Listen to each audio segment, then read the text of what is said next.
Shalom Uvracha à tous nos amis, les auditeurs de Radio JM, comme tous les vendredis, avec l'aide de Hachem, nous préparons ce cours exclusivement pour vous, comme depuis une trentaine d'années, que Hachem nous donne toujours la force, et à notre famille aussi, d'avoir le mérite de diffuser ce cours qui, Baruch Hashem, fait beaucoup de bien dans les foyers. Toute personne profite, bénéficie de conseils de la Torah. Il se renforce dans sa voix, il se renforce dans sa foi. Et il change, il se modifie pour devenir meilleur. Merci Hachem, gratitude à toi, à Kadosh Baruch Hu, Hachem Itbarach. Maintenant, nous allons commencer notre shiur. Dans la prière de la Hamida,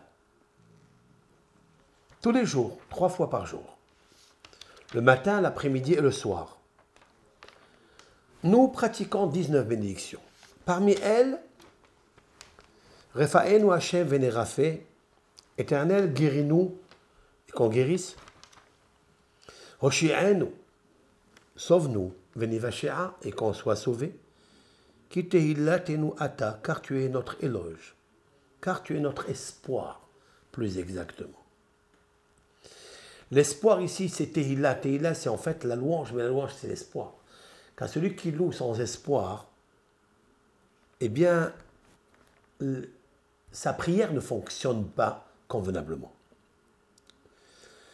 Et puis nous poursuivons Veha'ale Arucha et amène la guérison, la thérapie, Lechol Tahluenu à tous nos maux MAUX, tous nos maladies. Ulchol Machovenu à tous nos douleurs, nos souffrances. Ulchol Makotenu à tous nos plaies, nos coups. Qui el Rofé Rahman Veneemanata, car tu es l'Éternel, guérisseur, compassion et fidèle. Baruch ata Hashem, source de bénédiction Hashem, Rofé Holé Amo Israël, qui guérit les malades de son peuple Israël. Il guérit aussi tout le monde, tout celui qui le demande. Et nos sages de répondre à cette question que tout le monde demande. Pourquoi Holé Israël? Pourquoi tu ne pries pas pour le monde entier? La réponse ici, elle est très intéressante, car au contraire, nous savons très bien que le peuple d'Israël est le peuple élu. Que si aujourd'hui il y a une diffusion de toutes les religions, depuis 2000 ans, le christianisme, ou depuis 1700, 1800 ans, l'islam, bien sûr qu'il y a eu déjà un luminaire qui a précédé, qui est la Torah de Hachem. Les 24 livres de la Bible, puis il y a eu la Bible amplifiée avec les commentaires, etc.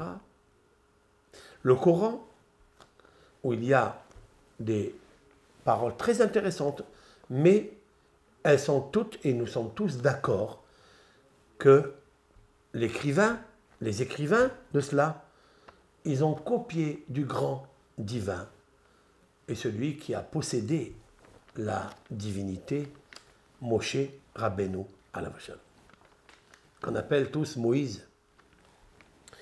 Lorsqu'une personne, elle est logique, lorsqu'elle est claire dans sa tête, lorsqu'elle a la gratitude dans son cœur, elle est obligée de reconnaître qu'avant tout cela, nous avons eu un maître.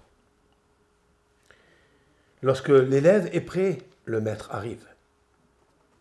Et donc, s'il y a une doctrine, une science, s'il y a une méthodologie, s'il y a un cœur et une âme, il se trouve dans la Torah. Dans la Bible, la Torah, Pentateuch, ou les 24 livres de la Bible, qui ne s'inspire pas de l'histoire de la Torah, les faits, les anecdotes de la Torah, qui ne s'inspirent pas des Midrashim, qui sont venus il y a 2500 ans, qui ne regardent pas ce que le Zohar Kadosh a dit, qu'a dévoilé, qui ne s'inspire pas de l'histoire, comment elle a été faite, qui est Abraham, qui est Noah, qui est Ishmaël, qui est Yitzhak. Toute la circulation de l'histoire et la transmission dans les générations, elle est solutionnée là. Il faut juste être honnête, il faut être fidèle à la conscience, il faut être fidèle à la divinité, à l'unicité de Dieu qui s'est révélé à Moshe Rabbeinu et lui a donné cette Torah, cet enseignement, ce Moussar. Lorsqu'on regarde bien comme il faut, le peuple d'Israël a été toujours le cœur. Il est l'élu et le cœur et l'âme dans l'enseignement. On l'appelle le peuple du livre. Pourquoi? Parce qu'il est dans le livre. Il a écrit énormément de livres. Et ces livres sont puisés de la source intarissable et intègre, Torah Hashem Temima. La Torah de Hashem, elle est complète, elle est saine, elle est parfaite. Le Baal Shem Tov a dit, qu'est-ce que ça veut dire que la Torah de Dieu, elle est parfaite? Mais combien nous avons puisé, combien d'eau, combien de sciences nous avons puisé déjà? Elle ne s'est pas épuisée? Demande le Baal Shem Tov, Rabbi Israël Baal Shem Tov, rabbin du XVIIIe siècle. La réponse est, on n'a rien encore pris, même pas une goutte d'eau de cette Torah. Car c'est une grande lumière, à l'image de celui qui allume une bougie d'une autre bougie, ou d'un candélabre, ou d'un flambeau. Eh bien, il n'y a aucune restriction dans le flambeau. Même si vous prenez des millions d'étincelles, vous allumez des milliards de bougies de ce grand flambeau, elle est toujours la même, elle est toujours avec la même force et la même densité de lumière.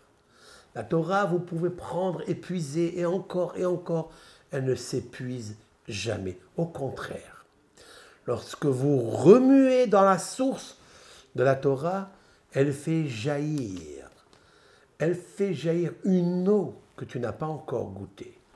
C'est pourquoi dans la Torah, il y a ce qu'on appelle le Pardes, le verger. À quoi ressemble ce verger? Le verger, il est irrigué par de l'eau d'en bas, la nappe phréatique. Il est aussi irrigué par la source de l'eau du ciel, Shamaïm. Et il irrigue tout cela, et toute cette eau-là, qui est incommensurable, elle vient d'une source Be'er Maïm Haïm, de l'eau vivante de Dieu. Car l'eau, c'est la vie, et Dieu, c'est la source de la vie. La Torah, c'est Torah Haïm, Torah Elohim Haïm. C'est un enseignement vivant. Et donc l'Éternel qui est vivant, il a donné cette Torah. La Torah, elle est comparée à cette eau. Cette eau, elle nous guérit. Et je voudrais m'arrêter ici que cette eau, le mois de Iyar, dit le Talmud, que tout ce qu'on boit comme liquide dans le mois, ce mois dans le signe zodiacal est taureau, eh bien, Torah, la thérapie, grâce à la Torah. Tu auras toute la guérison si tu aimes. C'est pour ça que le peuple d'Israël est le cœur du monde, et l'âme du monde. Vous savez très bien quand le cœur est fragile, lorsque le cœur dans le corps a un problème, d'accord? Les pulsions, les vibrations ne sont pas nettes. Alors tout le corps se fragilise. Le Zohar Kadosh dit, voilà pourquoi on dit qu'ils guérissent les malades d'Israël. Parce que si les Israël sont malades, le monde entier est malade. À l'instar de ce cœur, de cette âme, que si elle cesse de vibrer, si elle cesse de vivre, qui cesse d'être irriguée, eh bien, elle tombe malade. Le corps, il s'ensuit. Eh bien, c'est pour ça qu'on dit « Guéris l'Éternel les malades d'Israël ». Maintenant, si Israël est malade, il faut voir pourquoi. La réponse est « Tu n'es pas connecté avec ton Créateur ». Aucune maladie ne peut atteindre le corps. Aucune plaie, aucune douleur ne peut atteindre le corps si le cœur n'est pas atteint et affecté. Et même ce cœur-là, ce n'est pas seulement un cœur de chair et de sang, cette pompe, ce muscle que nous possédons, que nous avons dans la création de notre corps, que Dieu a créé. Mais plus que ça, il existe un cœur spirituel qui est relié avec l'âme. Et cette âme-là est reliée avec l'âme des âmes, la Torah, qui contient un cœur vraiment lumineux. Lorsqu'on s'attache à ce cœur lumineux, alors Dieu, il favorise la guérison et la santé d'un cœur matériel, physique, ce muscle. Maintenant, écoutez bien. Nous continuons dans la prière et il y a une autre bénédiction. La bénédiction qui dit « Teka b'shofar gadol lecherutenu ». On demande à l'Éternel de sonner le grand chauffard, lecherutenu, pour notre libération. Tous les jours, nous prions. A priori, de quelle liberté, de quelle libération nous parlons? Nous parlons d'une liberté totale. Ce n'est pas seulement la liberté de la prison, la liberté de la chaîne et des menottes spirituelles dont tu es attaché par le Satan, par les forces du mal, les forces de la chair. Non, nous prions de l'avènement messianique où l'Éternel va sauver, libérer, régénérer le monde. Et là, on parle, les Herutenu, à toute notre liberté et à tous. Il ne parle pas exclusivement d'une communauté, d'une religion, d'une race. Il parle de la libération absolue. Lorsque Dieu va sonner dans la 50e année du jubilé de la Hérout totale des serviteurs et des esclaves physiques et d'un service métaphysique, c'est-à-dire l'exil. Là où tu te trouves dans l'exil. Et puis nous disons, donc sonne ce chauffard-là, s'il te plaît, Dieu. C'est-à-dire on émet un souhait. Et ce souhait-là, il devra s'accomplir. Puisque nous trouvons et nous voyons et nous observons et nous constatons qu'il y a une grande amélioration, un grand avancement dans toutes les religions, où l'on commence à parler maintenant ouvertement des trois religions. Ça ne suffit pas de parler que de l'islam ou du christianisme, on parle aussi du judaïsme.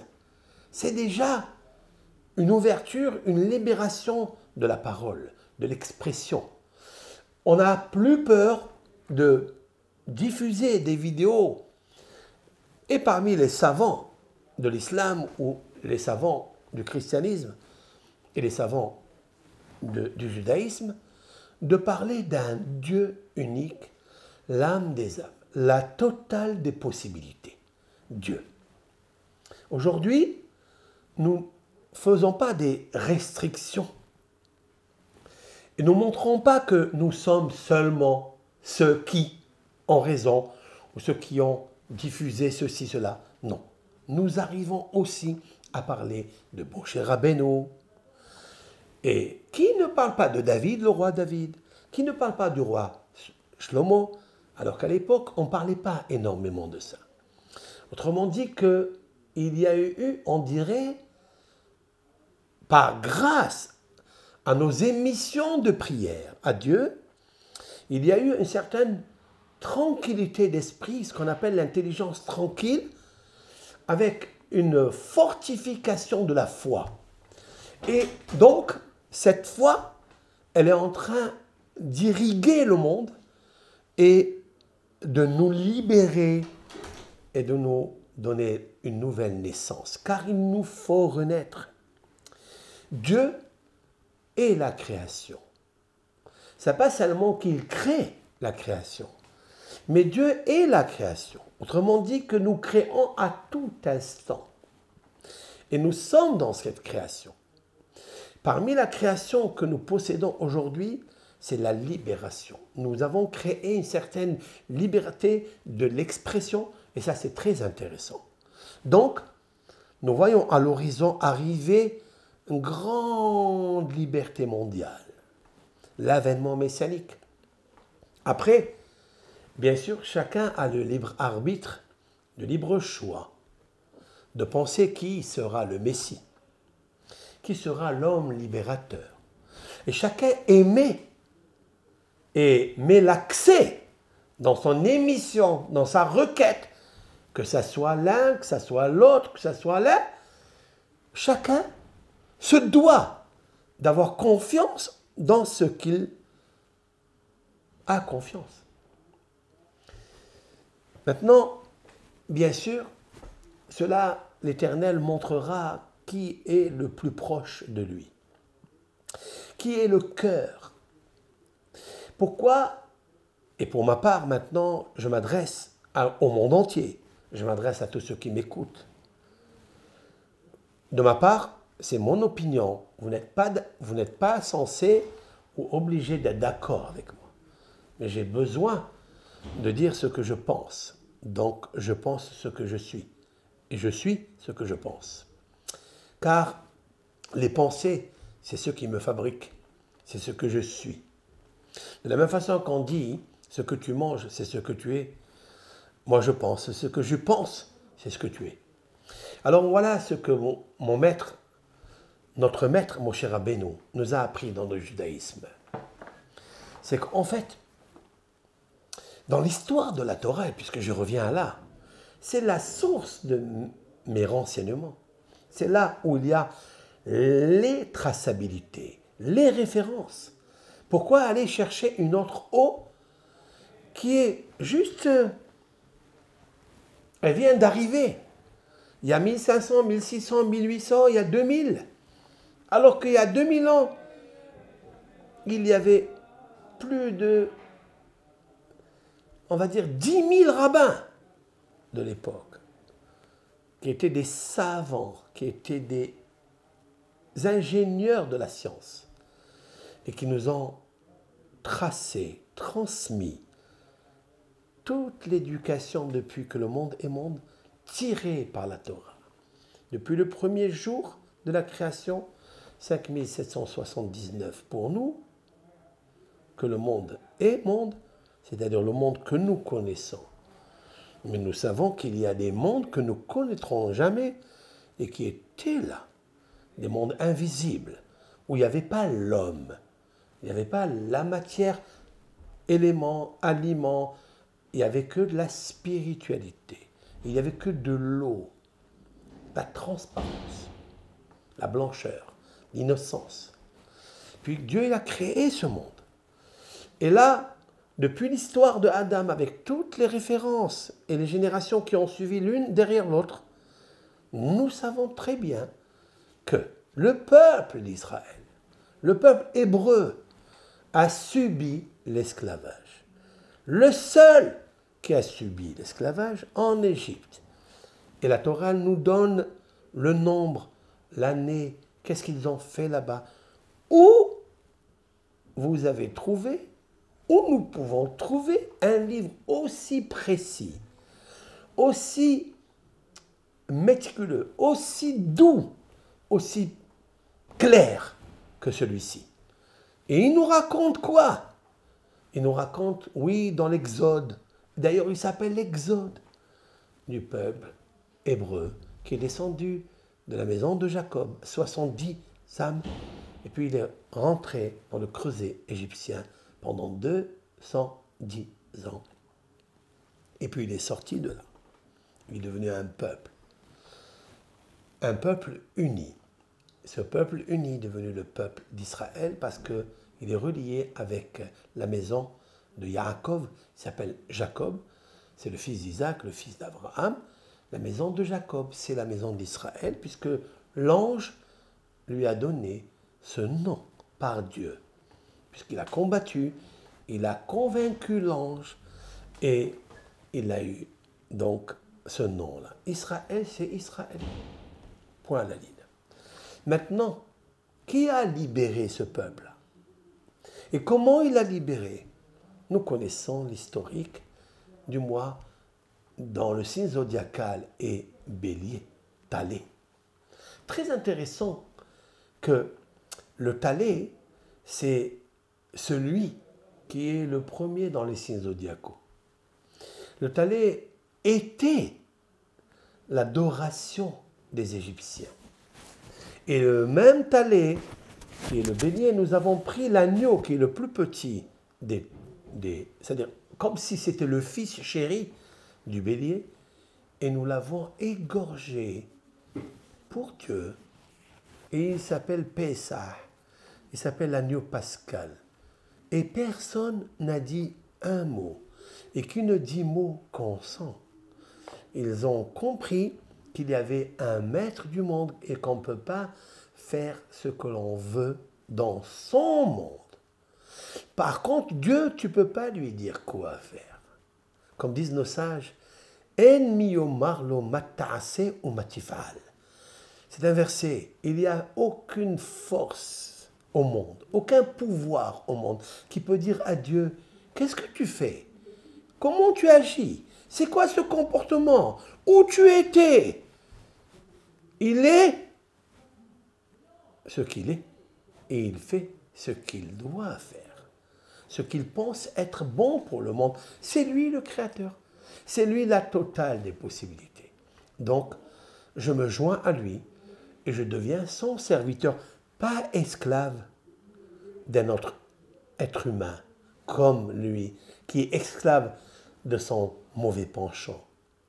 Lui qui n'est pas libre, oui, peut-être libre physiquement, mais pas métaphysiquement, puisque tu peux être le plus grand patron du monde, comme le pharaon. Tu peux être le plus idolâtre du monde. Tu peux être l'idole même.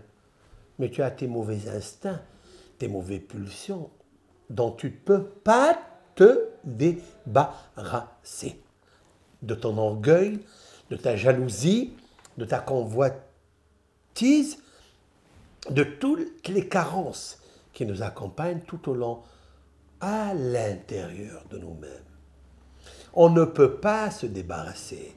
Et quand il a fallu renvoyer ce peuple qui lui a rien fait, dont il a ajouté le fardeau incessant pour fracasser leur corps et les faire oublier le service divin que leur ont transmis Abraham, Yitzhak et Yaakov, il est arrivé le moment où Dieu s'est bien occupé d'eux. Ils ont noyé les petits Hébreux, ils ont été noyés dans la mer Rouge. Mesure pour mesure. Car ce que tu fais, c'est ce que tu verras se précipiter sur toi. Tu es un menteur, on te mentira. Tu es un tricheur, on te trichera. Tu es un malhonnête, on sera malhonnête avec toi. Tu as volé, on te volera.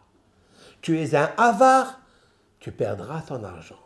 Car la congestion de ce que Dieu te donne amène deux congestions. La congestion intérieure et les pertes. Tandis que ceux qui a eu la libre circulation de la loi, de la circulation de ce qu'on lui a donné, eh bien, autant que tu as donné, tu as reçu. Et peut-être plus. Car jamais, jamais, il est clair et établi, aucune personne n'a jamais reçu ce qu'elle n'a pas donné. C'est impossible. Et donc, Hakadosh Baruch Hu, il a donné à ce peuple la liberté. Mais, vous savez très bien que le peuple d'Israël a fait mal à son cœur. Parce qu'il a penché son cœur vers l'idolâtrie. Parce qu'il était éduqué et habitué. Car tellement tu es habitué à la chose, tu es obligé de la faire. Même si tu n'as pas envie, même si intentionnellement, tu vas la faire. Parce que ton corps a été habitué à ça. ils ont fait l'idolâtrie. Et ils ont fait le bœuf cette fois-ci. Mais entre le bœuf et l'agneau, il y a un veau. Et ce veau-là, il a grandi. Et c'est la raison pour laquelle Dieu leur a pardonné. Parce qu'il a bien compris que quand on est habitué à quelque chose et on ne peut pas s'en sortir, eh bien Dieu, il fabrique la miséricorde pour ça aussi, avant que tu fautes. Maintenant, on est rentré en Eretz Israël. Nous avons créé le premier temps par le roi Salomon, Shlomo HaMelech, Alav Shalom, le fils de David. Et puis ce temple a tenu ce qu'il a tenu. Puis il a été détruit. Nous avons détruit le cœur de Jérusalem à cause de notre cœur qui a dévié les mœurs interdits, adultériens, des présents corrupteurs, des vols, des tricheries, des faux jugements. Nous sommes les vrais malades du corps, du monde. Donc, Jérusalem, c'est le cœur du monde. Le temple est le cœur de Jérusalem et du monde. Lorsque nous avons dévié, détourné, souillé notre cœur, eh bien Dieu, il a dit, c'est une terre qui vomira ses habitants. Bien, nous sommes d'accord. Donc, les premiers malades, c'est Holéam Israël. Maintenant, c'est vrai. C'est pour ça que nous prions que si seulement Dieu, tu nous guérissais, tu guérissais nos cœurs, qu'ils soient à l'unisson, dans l'unicité divinité, alors on guérirait. Mais ça n'est pas seulement la guérison du corps, ni du cœur, muscle, physique, du sang, de cette pompe, de cette muscle. Non, c'est le muscle de l'âme. Et celui-ci, il y a une bénédiction singulière pour elle. Teka beshofar gadol leherutenu. Il parle de la liberté totale, où il n'y aura plus le malach hamavet, l'ange de la mort, le Satan, la force de la chair, la force du mauvais penchant. Mais alors, qu'est-ce qu'on demande à Hachem? Vesa nes, ça, c'est lève, élève. Nes, le fanion, le drapeau, les kabetz galouyotenu, de rassembler nos exilés, ou nos exils. Galouyotenu. Dieu va un jour, et prochement, on prie pour ça, en espérant, Be'ezat Hashem, qu'il réunisse nos exils. Il y en a plusieurs, mais nous les avons déjà traversés, ces exils. Celle de Babel, celle de Édom, où nous sommes encore, celle de Yavan, de la Grèce, et celle de la Médie, de Madaï et de la Perse. Nous l'avons déjà mangé. Nous l'avons déjà consommé et consumé. Mais de quoi il parle ici? Galouyotenu. Cela veut dire qu'il y a deux galouyot. Il y a celle du corps, certes. Celle de la maladie du corps, certes. Mais il y a une autre maladie de l'âme. Celle-là, elle est encore malade. Et donc on demande à Hachem, tu sais, Hachem, on n'en peut plus. On n'arrive pas. Alors s'il te plaît, prends ce chauffard et sonne-le. Allez, fais-le. Lève ton fanion. C'est quoi le fanion? La gloire du Seigneur. La gloire de Akadosh Baruch Hu. Lève-le. Et c'est toi qui nous obligeras par la force de la chose. Parce que tu nous aimes. Parce que tu aimes les patriarches. Kabetzenu yahad me'arba kanfot haaretz le'arsenu. Kabetzenu, rassemble-nous yahad, ensemble. Très intéressant. Il n'a pas dit Kabetzenu me'arba kanfot haaretz. Il a ajouté un mot ici. Et réunis-nous, rassemble-nous, yahad. C'est quoi yahad? Ensemble. Mais arba kanfot haaretz le'arsenu, des quatre coins du monde à notre terre. Baruch ata Hashem, source de bénédiction Hashem. Et là, je vous fais remarquer à la lecture du texte, le nom de Hashem, qui est le tétragramme, est pointué par Kubutz. Ce sont trois points multipliés par 4. Au-dessous du Yud, il y a Kibbutz, d'accord? 3 points comme ça, horizontal comme ça, oblique, pas horizontal, oblique. 3 points sous la lettre Yud, encore sous la lettre He, sous la lettre Vav et sous la lettre He. Le tétragramme, la miséricorde. Et on lui dit, rassemble. C'est normal que nos sages vont pointiller cela avec kibbutz, ce qu'on appelle la voyelle kibbutz, parce que kibbutz vient du mot kabetz.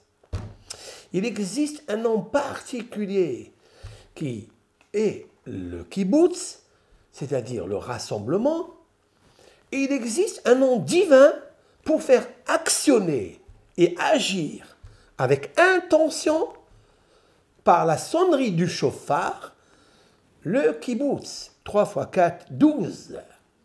Il y a 4 fois 3 petits points. 3 fois 4, 12. Ce sont les 12 tribus d'Israël. Donc les 12 tribus d'Israël, on demande, Dieu fait en sorte de les rassembler ensemble.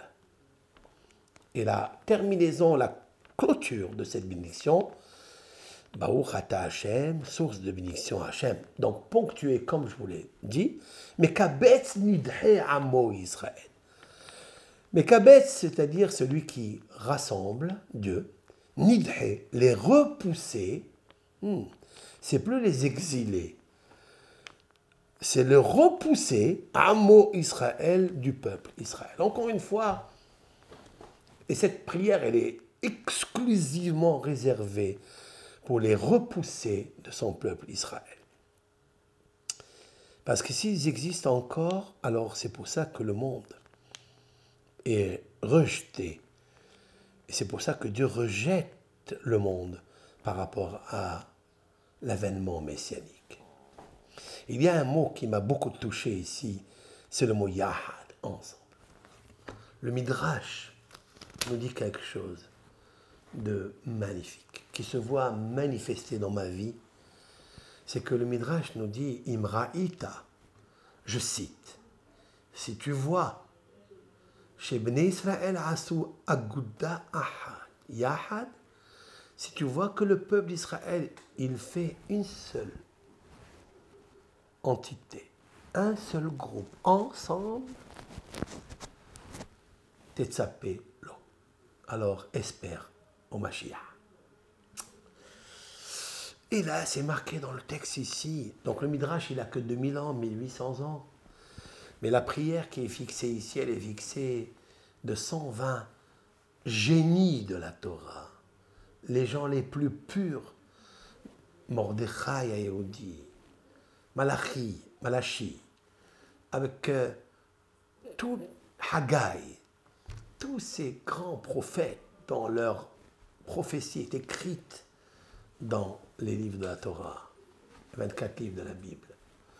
Eh bien, c'est eux qui ont situé, restauré ces mots bien choisis, bien déterminés, avec une profondeur dans leur simplicité. Quand on éclate les mots, ils ont dit, oui Hachem, sans le chauffard, mais nous lui avons dit quelque chose. Parce que si toi, en bas, tu ne te réveilles pas, en haut, il ne sonnera pas le chauffard.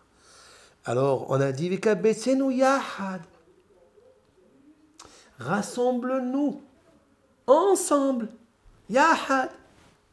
En fait, quand j'ai réfléchi, ça n'est pas il y a que 2000 ans, ou il y a 2600 ans, ça n'est plus encore. C'est depuis que la Genèse existe et l'histoire du peuple de Jacob existe. Yaakov, avant de mourir, et en Égypte, la première exil, c'est là où le peuple d'Israël s'est formaté. C'est là où le peuple a vu que c'est impossible de sortir de la geôle matérielle et intellectuelle de cette Égypte magique, entourée de sortilèges, entourée de toutes les sciences, entourée des Hartoumim. C'était les magiciens les plus performants du monde qui ont barricadé, qui ont mis le veto de partout où personne, aucun homme pouvait sortir de là. Et nous sommes sortis d'Égypte.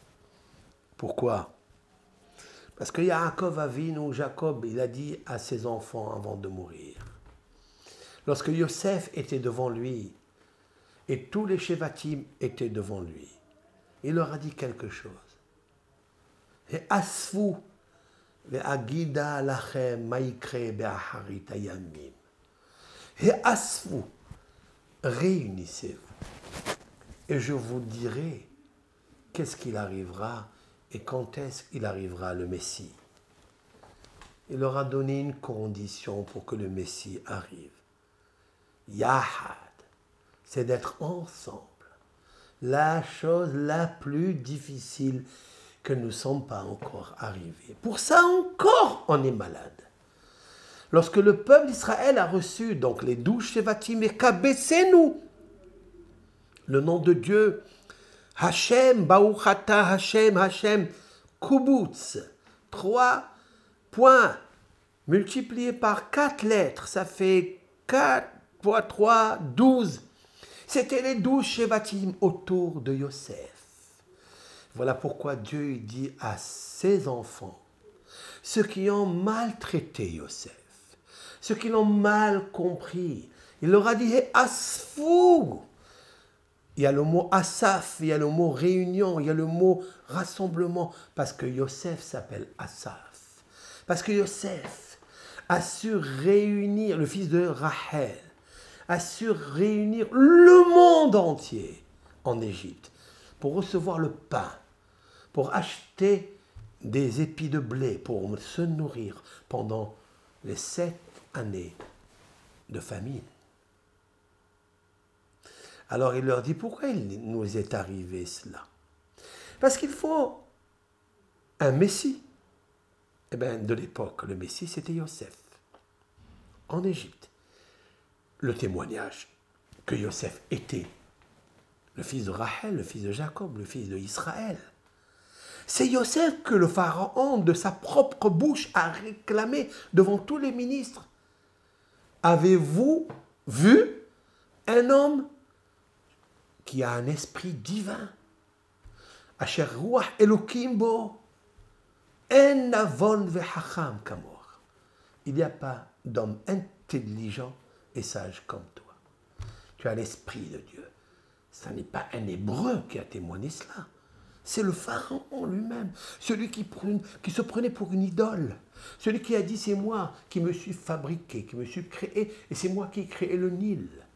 C'est celui-là qui a dit à Jacob, tu es un grand homme, lorsqu'il a vu que le fleuve du Nil est venu se prosterner aux pieds de Yaakov Avinu. Parce que Yaakov est l'homme intègre, Ishtan. Il nous faut un homme tam, intègre, comme la Torah. Torah temima. Si tu n'as pas un homme intègre comme la Torah qui est temima, c'est un psaume que vous lisez, que tout le monde, que toutes les religions peuvent lire. Torah Adonai temima, meshivat nafesh. Le pharaon était malade. Il avait perdu littéralement son âme. Jusqu'à ce que Yosef, grâce à l'étude de la Torah, que son père, Yaakov, lui a enseigné, il a ramené l'âme du pharaon, sinon il était mort. C'est le maître chanson qui lui a dit ça. C'est pourquoi la Torah devient une chanson. Et Yaakov, c'est lui qui a écrit presque tous les psaumes dans la maison de Lavan, qui n'avait de blanc, Lavan, que son cœur qui était noir. Mais que son nom était blanc, mais son cœur et son corps étaient noirs, entourloupeurs. Mais Yaakov est sorti intègre de là. Et c'est ça qu'il faut retenir. Ce même Yaakov a dit à ses enfants, « Eh, vous voulez le Messie? Et asfou. » Alors je vous raconte, il n'y avait pas encore une intégrité du rassemblement. Donc Dieu, il lui a enlevé le fanion. Il ne pouvait pas dévoiler. De la même façon que le fanion, on le lève très haut et il se dévoile. C'est ça le miracle de l'avènement messianique, où tout sera éclaté nucléairement. Et Dieu lui a dit non, je couvre le fanion, je vais le voiler. Il ne sera pas dévoilé. Pourquoi? Je vois qu'il y a du vent du nord. Le vent du nord, c'est le plus méchant nord. C'est froid. Et il n'y a pas de porte. Il casse tout. Alors il dit non, ça ne suffit pas encore. Il faut encore, et encore, et encore, et encore. Et nos sages ont compris ce message. Ils ont dit, s'il te plaît Dieu, sans le chauffard, mais avec une condition. Yahad, on veut devenir seul.